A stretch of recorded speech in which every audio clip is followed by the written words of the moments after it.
Selamat siang Bu Mel. Pada kesempatan ini, saya akan mempresentasikan dokumen KTSP1 yang telah saya buat. Pertama-tama, saya akan membahas latar belakang dari pembuatan dokumen KTSP1 ini. Saat ini, jumlah sekolah Buddhis yang ada di Indonesia masih sangat sedikit, terutama bila dibandingkan dengan sekolah berbasis agama lain seperti agama Kristen dan agama Katolik. Hal ini dirasa seperti kesempatan yang terlewat karena dalam agama Buddha terdapat nilai-nilai yang dapat mendukung dan mendorong perkembangan karakter. Sehingga penggunaan nilai-nilai agama Buddha dalam pembelajaran dapat membantu perkembangan karakter.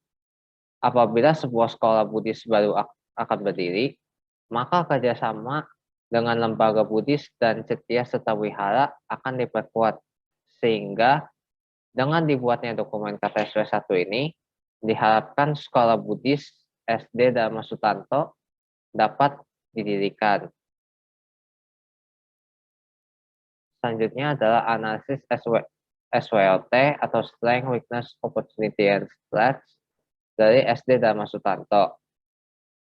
Yang pertama adalah Strength atau S.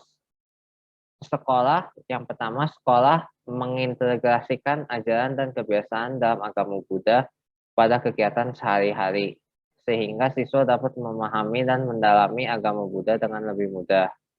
Yang kedua, akan disediakan ruang ibadah, sehingga orang tua dan siswa dapat beribadah dengan lebih mudah.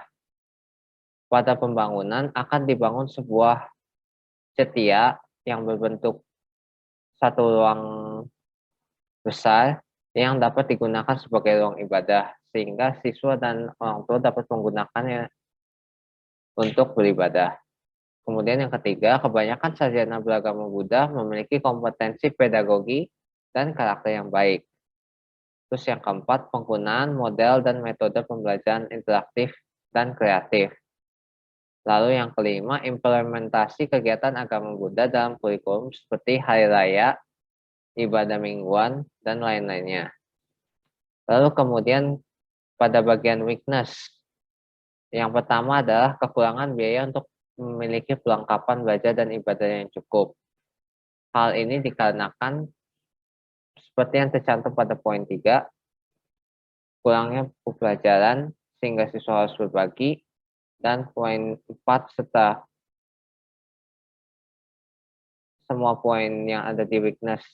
Karena sebagai sekolah Buddhis,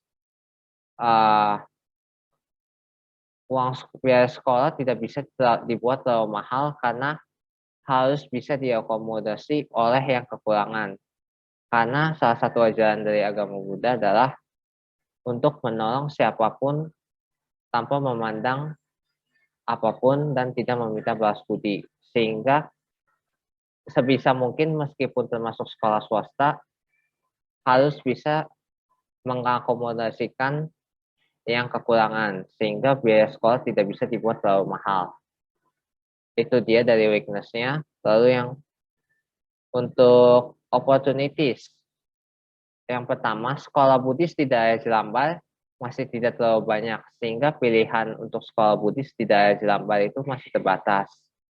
Kemudian yang kedua, dimiliki tempat untuk beribadah berupa cetia yang tadi disebutkan, dapat menjadi daya tarik bagi orang tua siswa yang juga ingin beribadah tanpa menempuh jarak jauh. Kemudian yang ketiga, peluang untuk mendapatkan dukungan dengan lembaga atau organisasi keagamaan Buddha. Lalu yang keempat, promosi lebih mudah dengan media sosial. Lalu yang kelima, koneksi dengan berbagai lembaga atau organisasi Buddhis untuk informasi perlombaan untuk membantu siswa mengembangkan bakat dan minat mereka. Lalu kemudian, threats yang dimiliki adalah sebagai sekolah baru, kebanyakan akan memiliki sekolah yang sudah memiliki akreditasi. Lalu yang kedua, sebagai sekolah Buddhis, banyak orang tua yang ingin mendaftarkan anaknya itu terbatas. Yang dimaksud adalah karena sebagai sekolah Buddhis, banyaknya orang tua yang ingin mendaftarkan juga beragama Buddha. Kemungkinan Orang tua beragama lain tidak ingin mendaftarkan anaknya karena takut anaknya dikucilkan atau anaknya tidak bisa berbaur, sehingga mereka lebih lebih memilih untuk memilih sekolah swasta lain atau sekolah negeri lain. Lalu yang ketiga, untuk guru-guru senior masih mengalami kesulitan dengan teknologi iptek. Lalu yang keempat, siswa bersikap nakal karena batasan-batasan yang ketat. Lalu yang kelima, sekolah berada di lokasi yang padat sehingga sulit untuk mencari lahan yang sesuai. Dan itu dia analisis SWOT dari Sekolah SD Dharma Sutanto. Selanjutnya adalah visi. Visi dari SD Dharma Sutanto adalah untuk mewujudkan peserta didik yang berprestasi dan kreatif melalui masyarakat sekolah yang religius, cerdas, dan bermoral. Untuk mencapai visi tersebut, dirumuskan beberapa misi.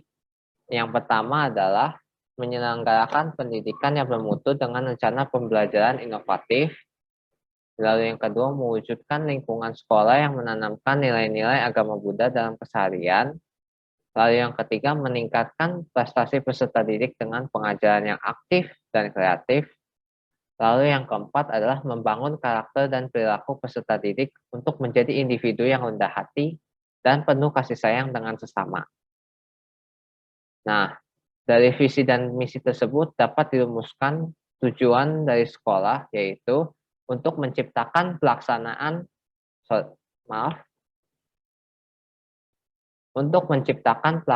pendidikan yang dapat menghasilkan peserta didik yang bermutu dan memiliki rasa ingin tahu yang tinggi, serta memiliki perilaku yang sesuai dengan ajaran Sang Buddha, melalui suasana dan interaksi yang dilakukan dengan masyarakat sekolah dan lingkungan sekitar.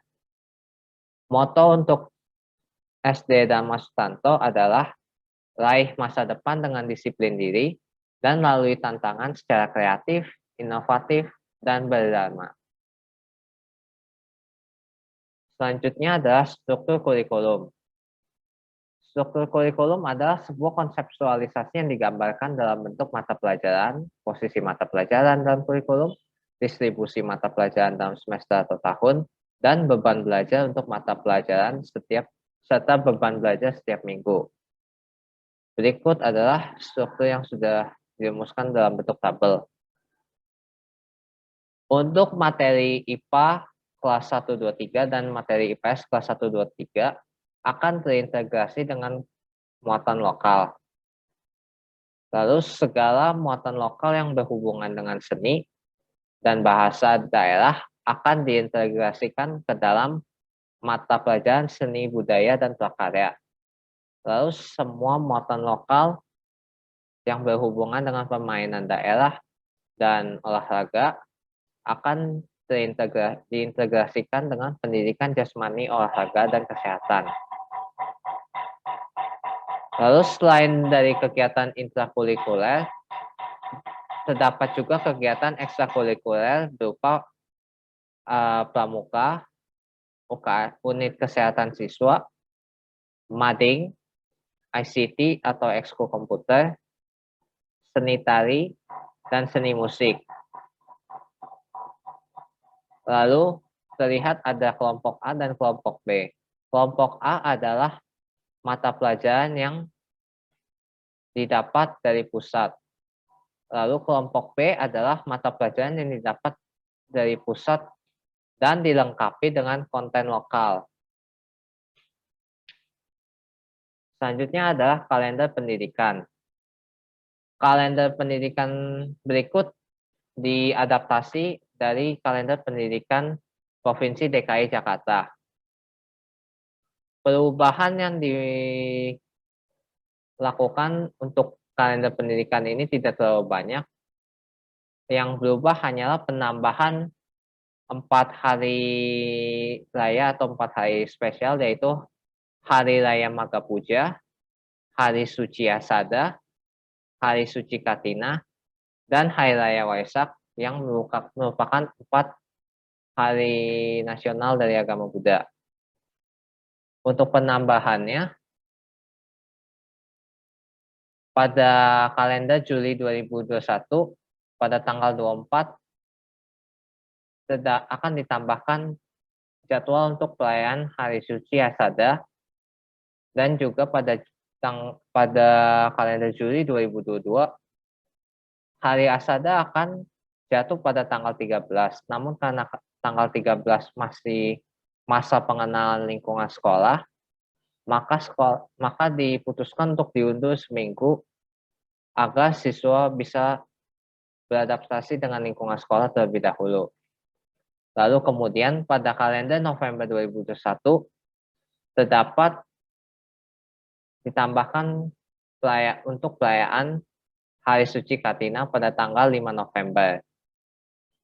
Lalu pada tanggal 16 Februari ditambahkan perayaan untuk Hari Raya Maga Puja. Lalu yang terakhir, Hari Raya Waisak berjatuh pada kalender Mei 2022 pada tanggal 16 saat hari libur, sehingga siswa diliburkan pada hari itu.